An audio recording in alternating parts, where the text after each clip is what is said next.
or do you have features? That open mic, I had taken it over from someone else and it did not have features. However, open mic readers, when they would come, unlike things that are in Chicago, you can read 3 pieces, but it could be upwards of 10 minutes if you have the 3 pieces. So they're like mini features of even though they're 3 pieces, you've got a lot of time to be able to do, your own thing there. Sure. They also allowed music, so if people come with an acoustic guitar, it is at a public library and a bookstore that's affiliated with the library. So it is, there can be children there, so it is a G-rated. Right, gotcha. In the middle of the day on a Sunday, gotcha. exactly. Yeah. Every once in a while, somebody would do something like that. Well, this is G-rated. There are children around, so you have to be careful for that. But, sure. But otherwise, it is just a chance to share stuff and go round robin and enjoy sharing poetry. Good. Yeah, sounds great. Sounds like fun. Yeah. Yeah, I just got a message from another artist telling me I'm welcome to bring a poem. A poem. A poem. One. A poem to read tomorrow. And I'm like, do I really want to go? I'm just going to read one poem. Well, it depends. It always depends on, like, is there a time limit or what? Can you? Good point. Because I didn't think about that. I could just riff. I think one of my best pieces is an over 5-minute long poem. So I'm like, all right, I'll do one. You said one. Here it is. I've edited that down, and actually, they had a slam during a festival a couple years ago, and I was a guest host for it. And I said, is it okay if I compete? If I will not take a prize if I'm in the thing, but can I be one of the readers? Sure. And I'm like, okay, I'm going to pick the one poem that I said was over 5 minutes long, but you're not allowed to have 5 minutes. So you say 3 minutes. I'm like, all right, I'll cut this first, I'll cut this first. And I've got a little timer on my smartphone, and I go through this thing of pow, and I would have taken 3rd place in the thing, but I couldn't, so it goes to somebody else for it. But yeah, you can, if you wanted to, you could pull stuff off. If you wanted to, right? Wow, oh, you're so creative. That's really, really good approach. Thank you. And I don't know, well, I suppose if you wanted to, I was looking through poems for here to read for you, and I picked a bunch of short ones because I didn't know how much time I could share with the lovely audiences at WZRD. I didn't know, yeah. But one time when I had come here, and I was here earlier in the month, and I went to the open mic that I used to host, that is now run by Dave Getchuk, Poetry at the Gallery Cabaret, every other Tuesday, and I was a feature there in August, and I started that show, and I did a feature for Beach Post in a bonus week that was on September 1st. I needed music for that, sorry. And I started with that piece as well, and I believe that is one of the, I had written this poem because you had said I'm prolific. Oh boy. So true. Well, I oftentimes I'm not, but I decided in the end of 2018 that I would, for 2019, write a poem every day of the new year. That's a challenge. That's a challenge. I hope you could hear my breath from that, because that's a challenge. Yeah, it really is. So I started looking, like, what on earth can I write about today? And so I started looking at things for, like, holidays. Well, what crazy holiday is going on today? Hey, it's National Sword Swallowing Day, and so I'd write a piece about that. And I started writing so many pieces that I thought maybe I'd be able to put them together in an every event of the year kind of calendar, a book, big massive book like this. And after half a year, I'd already gone through over 200 pages, and my husband suggested to me, like, work with Scars Publications, maybe make them 2 volumes. So we've just released, Scars Publications released every event of the year, volume 1, January through June. It has such a nifty little cover. Yes, it is. And it looks like it's leather, and the vegetarian in me says, well, it's not really leather, but it just looks like a nice old cover on this book. But so I would have events and things related to different events of the year. And when I was waiting for John on Martin Luther King Jr. Day, I wrote a piece for Martin Luther King Jr. Day. And I don't know if you would happen to remember, when I was talking about the one poem that I think is really good and I cut it down to 3 minutes, it was an older piece of mine called Death Takes Many Forms. times. And it is about somebody dying who had diabetes. And it's a very long, drawn-out piece. I won't dare repeat it now, but it is an older piece, and I think it is one of my the best pieces I've ever written. And after John heard this poem that I had written in January, he's like, I think this is on par with that. I think that's Wow. like, really? Really? You do? Nice. He's like, you use the repetition of, the house inside of me, and I'm like, yeah, I do. Instead of saying the certain phrases, I do that kind of stuff, which I didn't even think of. So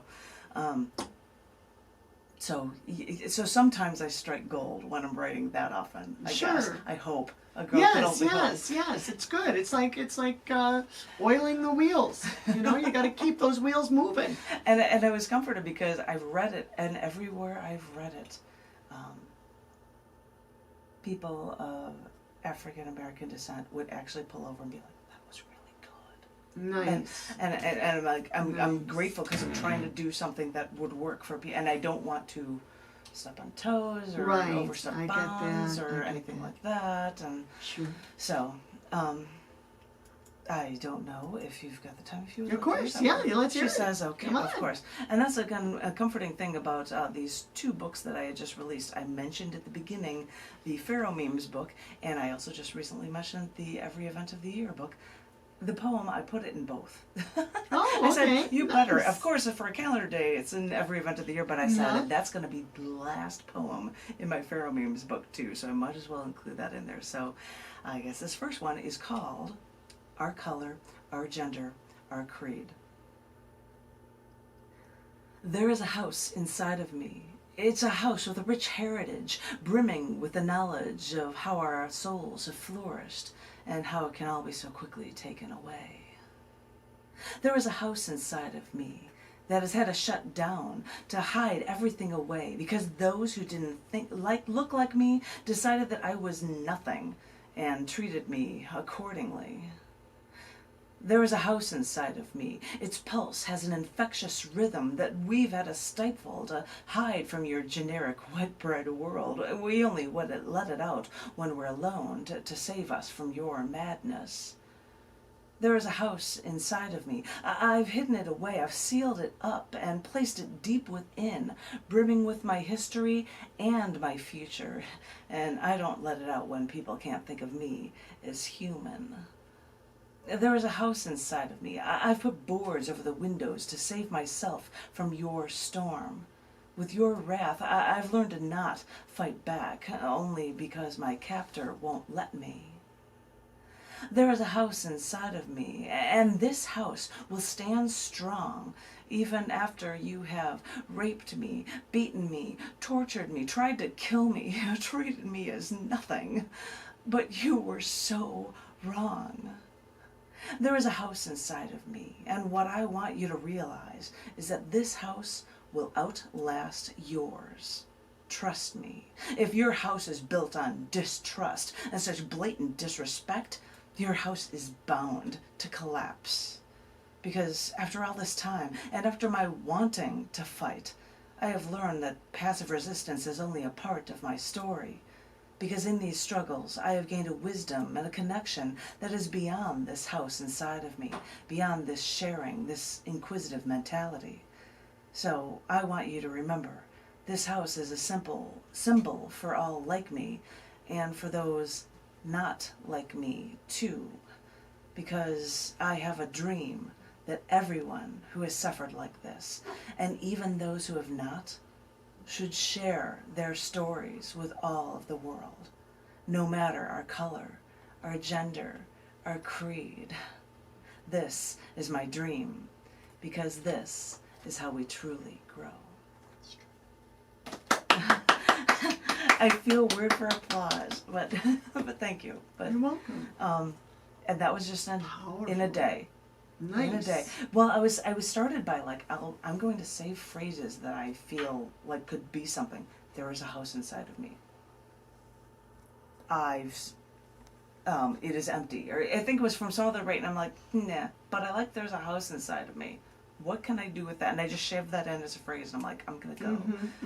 But you look for cues for ideas like that, and Right. that's where Yes. that kind of stuff framed. Yes. So most definitely. Yes. Awesome. Awesome. Thank you for sharing. It was really great. Well, no problem. So every day of the year, are you still doing events of the year? Oh yeah. Oh yes. Today I wrote about a poet who this is my thing for today. There was a poet who was born in the 1800s and died in 1962, I believe. Wow. Edith, I cannot remember her name. She's a British poet. She, I think people looked at her like she was an outsider trying to fit in, blah, blah, blah. She never married. She ended up spending a lot of time with a gay man, and I think his partner at some point, but she didn't, just never married. But the thing was, some of her writings were actually really, really strong, and those were the good tests of what she was as a person. If you think that she was a poser or whatever, you know.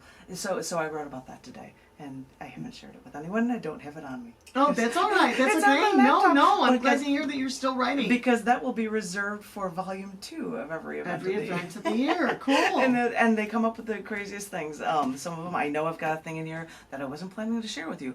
National Sword Swallowing Day. Yes. National. I mean, Yes, I love that. The It's strangest thing. I'm so like, bizarre. well, let's go with that Who and see would what we ever come up with. think? And I even took a photo of myself with one of my blades. I'm like, if you place it like this, it looks like this long blade is going down my throat. It's not, but Yeah, right, it'll be it's a an good illusion. thing for my Instagram Sure. image, you know, Yeah. for listing a poem. So yeah, but the thing is, I think you have known me that I look for challenges, and I know a number of years back, I decided, because I was looking for a challenge, and I didn't think of writing a poem for every day of the year, I thought to try to write a poem. And I'm like, well, should I do something for every element of the periodic table and be all science geeky of me? I'm like, or should I do something for every book in the Bible? And I'm like, I don't want to take on that Bible thing. And so I started doing research. And actually, when I started this year, I was like, come up with stuff for, and I'm like, all right, I can't think of anything. I'm going to start going with the Bible. And guess what? There are a lot of books in Genesis. So you write a piece about Cain and Abel. You write a piece. I mean, there's so many, and I think I'm like 30 something, and I'm like, I'm gonna start looking at holidays because I don't know if I'm gonna be able to go through and do all of that. I don't think my brain can handle that much stuff at once. But the funny thing is, Avram, Robin Fine's husband, had suggested me because Mr. Chemist Man knew that I wrote a book a few years back for every element of the periodic table, back when some of the elements didn't have names. They were still una noctium and unum septium and Latin names that had no names yet. But he said, hey, there's a contest for doing Twitter length poems. I'm like, yay, I'll do Twitter length poems for every element. And I didn't realize it was only the first 3 I sent in that would count, which I just did some hydrogen ones that I thought meant nothing. But I'm like, oh, I'll still keep going. And somebody from the agency and the Senmag, I can't remember the name of it off the top of my head, were like, hey, would you link with us so we can keep getting your feeds? And I'm like, all right, I guess I'm going to have to keep working it, because I'm only up to, I think, 37 right now in my Twitter length poems for that. But I start trying to come up with other things to do, and I'm like, sometimes I'll get 1 in a day. Sometimes I'm like, I'm whipping through 3 elements, or 3 for phosphorus, because there's red phosphorus, white phosphorus, and phosphorus in general. And so I was like, let's go. And you've got fewer than, 280. How many characters is that now? Since I have to tag it with links to the places, I'm like, I have to limit how much I can say, what I can say. Sure, So right. it becomes a fun challenge. But just another one of the ways I guess I'm pushing myself into. That's good. So, Yes, it's great. It's great. because if you just do nothing, then you stagnate. Absolutely. And so Yes. you come up with creative different ways. And even though I did these periodic table ones, somebody suggested this link, and I'm like, okay, now I've got like 3 about iron that I'm throwing, and coming up with all these different ideas. Or I'd hear somebody talking. I was at my favorite, and I don't drink much now, but I come back to Chicago and I go to Laschitz, which is a good German bar restaurant, and somebody there would be talking about making filters for cigarettes and how they wind them up so tightly that if you pulled out a sheet of the stuff that makes the filters, you pull it out like 30 feet and let go and go and snap right back in the spot because it's that tightly wound. It's like, wild. really? That's crazy. And tobacco leaves are not just tobacco leaves. They actually mash all of the stuff from a tobacco leaves parts into a pulp, and they make paper sheets out of it. And then they chop that up and roll that up, and that's how they make cigarettes. I'm like, what? You know, but this is the way you can get it all smooth, Right. and because you don't know what's in different leaves and stuff, and you can get a consistency. Look at me talking about all the cool things that cigarette companies do to make cigarettes are so bad for you. but it was just fascinating to learn about these things. So I think that is Sure. an iron thing when talking about, you know, like, why don't I take that avenue? Because that's the weird stuff you don't think of. Right. Why right. would you think about how you make roll cigarette leaves or what's in the filter, you know? So, you know, you take little snippets like that and like, how can I put that into something? I guess. Yeah, So. I gotcha. Yeah. Good. So- Good. And that might become a book of Twitter versus periodic table of poetry thing. We'll see. Sure. We'll see what happens. Yeah, But, sounds great. but yeah. And Avram to be a part of that's kind of cool that he's part of that story. Now he was talking to me about that they needed children to submit poems for Some sort of chemistry. contest thing. Yeah. He's got some sort of thing going on. I was like, oh, that's so cool. And So you know I'm like, oh man, I gotta look it up so I can let the world know Yeah. via WZRD where you can submit your abstract science geeky poetry, kids. I believe I heard him reading at that bonus Oh, yes, beach yes. post thing, contest winning or, you know, second place, third place pieces from kids. Right. About how you did, for making paper? Was it something with paper? I think so. One of them, There was was at least one of them. But, Mhm. you know, it's like, how do you do these different elements and what the kids would come up with? Yeah, So- they were really cute. So, definitely. So good. Okay, well, you're gonna read another poem for us then. Well, okay, yes'm, I surely agree. I was trying to look for shorter pieces for you, but I think I'm just going to open up to this one because this was on Nature Photography Day, and it's called Orange Clouds and Blood Red Sunsets, and this is from the book Every Event of the Year, Volume 1, January through June. It is quite a collector's item. Oh yes. And where can we get this? You can get it through Amazon. Oh, through Amazon. And I think for being over 200 Scars pages, Publications. Scars Publications has We're links not going to it, be talking about money though. We're just telling people to look it but up. it's just a bargain for It's a the size. bargain. It's How a can you go beautiful wrong? That's right. How could you go wrong, especially with this many pieces? And if you're wondering what happened on your birthday, there's a very good chance that your birthday, if it's in the first half of the year, is mentioned somewhere in this book. That's nice. The table of contents, and I just lost the page for the poem, but the table of contents lists things off of, oh, here's a day, here's an event, here's a poem, here's a page. Neat. And some of the things are, you know, multiple things on one day that happened or whatnot. There are a number of things on April Fool's Day, I believe. But I won't read anything from April Fool's Day. Okay. Because, you know, Yeah, it's- people make their jokes about April Fools, so we'll just leave it at that. Yes. And within the book, I've got the names of the holidays, but I don't have the dates. So somewhere in the first half of the year was Nature Photography Day, and I had written this piece called Orange Clouds and Blood Red Sunsets. My years of photography schooling in college was designed to prep me for the photojournalism, catching the action for the big reported story.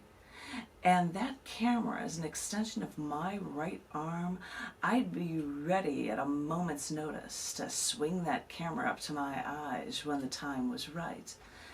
And I may be no Ansel Adams recording the speed and the altitude and the longitude for photos, but with this catching of moment mentality ingrained into my head, I'd stumble upon nature scenes I now have to share with the rest of the world. It's an impulse that when you see something that's so breathtaking that you only thought you could share it with the world, like dormant trees laden with snow at a creek at an overpass reflecting the cloud-filled sky, or orange clouds creating a one-of-a-kind mystery at the sky only you can decipher. Then catch the sun through clouds on a rainy day, or in blood-red sunsets over Lake Pontchartrain, or catch that instant the sun peeks out, seconds after a total eclipse. See the sun setting from 50,000 feet in the air and capture the divide between day and night from on high. Catch bare footprints, shadows in the snow. Get on a boat and go to the water and capture icebergs and glaciers, or all of the shards of ice like glass scattered across the water that make the sea look like a crossword puzzle with the pieces scattered about. Find long trails along mountainsides, or stop when you see a massive field of giant sunflowers. Don't forget the pollinating bee you may see on dying daisies, or go back to those intense blue waters breaking on the shoreline. Wait, what about that moss hanging down from plantation trees on the southern United States, and remind you of trees brimming with life in the highlands or the bamboo forests in Puerto Rico? Because from ice to snow to lakes or ponds, that nature is so brimming with life. So, journalist, photographer, stop looking for people for the action sometimes. Nature has so much majestic, breathtaking, mind-blowing action to share, and in an instant, their moment is gone too, and that is worth sharing.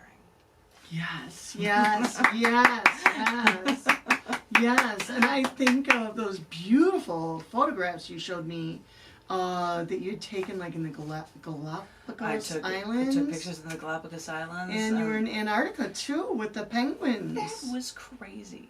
And people talk about going for a polar plunge here in Chicago. And I never did that while living here. I'm like, that's just silly. And then Rahm Emanuel started becoming mayor, and he was like, I'm going to jump in like everybody else. And I'm like, yeah, I'm not doing that. That's crazy. But when we were on a boat, and it was the first boat in 2017-2018 season, they had a thing that you could do a polar plunge. And I'm like, oh, I have to do this. Because how can I not? I mean, if I'm going to be there, I might as well do something as stupid as this. And it's so much colder. And it's saltwater, too, when you're jumping into the Southern Ocean, which that totally didn't occur to me when I got some salt up my nose or whatever. Right. But the weird thing is, because your body is shocked from the cold, I didn't feel cold at all. I thought it was totally fine. I was like, really? This isn't so bad. Let me just find where the surface is. Sure. So I can get out of here. But it was amazing. And that was the same thing from that one. They had an option because we were on a boat. If you wanted to, you could camp. If you wanted to actually camp on Antarctica instead of sailing. I'm like, well, how can you not? I mean, if you've got that option. And I said, I'm going to need a tall sleeping bag. And they said, oh, you won't need that. He looks at me as I'm a female. You won't need a BS. It was too small for me. Ah! and my husband, who is 5 inches taller than me, they gave him a tall bag, and it had a regular sleeping bag in it. So he had one that was too small for him. And we didn't have a tent. We had what they called a bivvy stack. And anybody who knows what that is, it is like a condom to wrap around your... It's so tiny. It's just like having an extra layer of fabric to wrap around your sleeping bag. There's nothing to it. It's like, this is freezing. We're putting my hands between my legs trying to warm up for the... Sure. One thing that my husband John found amazing, and I remember it, like, he says to me, it was 2:30 in the morning. I remember it. You hear a rumbling. We're on a mountain. There was an avalanche. There was 150 yards away falling. I was just going, man, that's loud. I wouldn't open my eyes or move, right? And he looked out and he's like, this is amazing. This is absolutely amazing. This is so cool to watch. And afterward he said, my goodness, I had a camera. Why didn't I think, take a photo of any of this? Why didn't I take a photo of any of this? It was absolutely amazing. Wow. But we lived through it, and it didn't come near us, although there were lots of little icebergs from the avalanche that we had to navigate through to get back to a boat because it collapsed into the ocean. Wow. Yeah. Whoa. I think I might have one little piece in here that was for National Penguin Day about that, although I don't know if I would share that with the audience. National Penguin? There was a National Penguin Day. Where on earth is that? And it was a piece called Ocean Skull to Dive In. It's on page 24. Penguin Awareness Day, which was January 20th. And I totally, that's on page 26.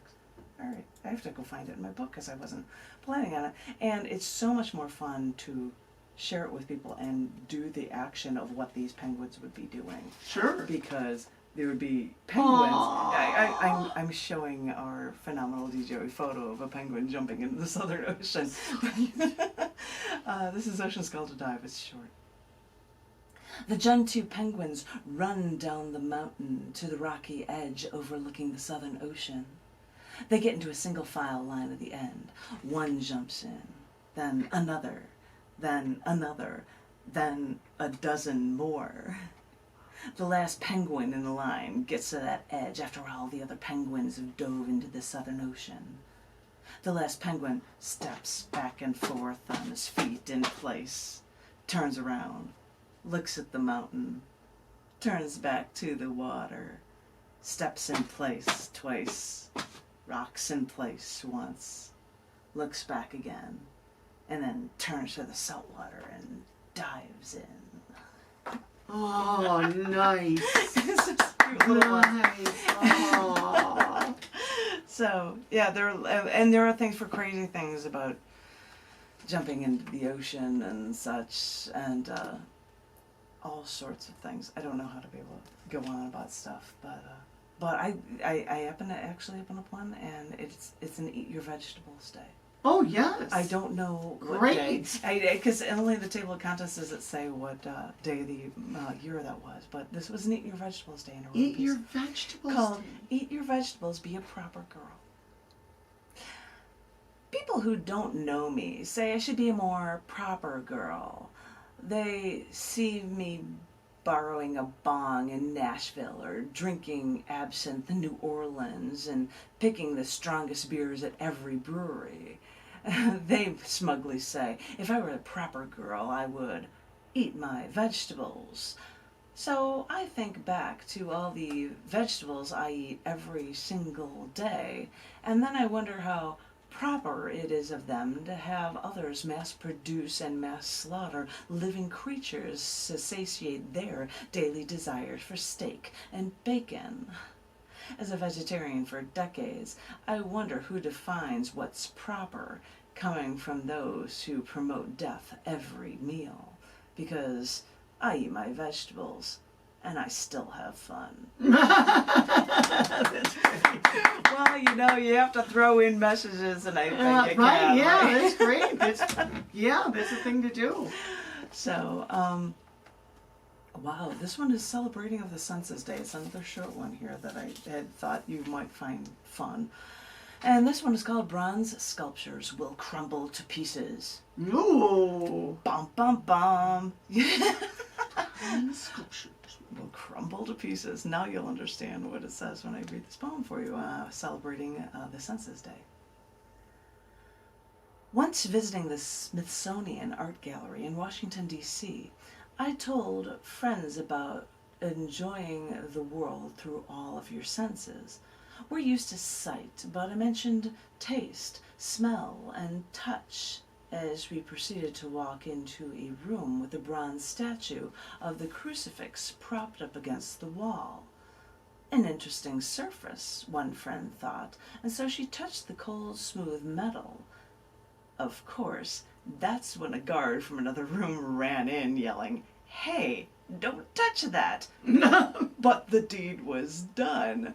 The guard is probably still fearing that the bronze sculpture will crumble to pieces because it was grazed by her hand once.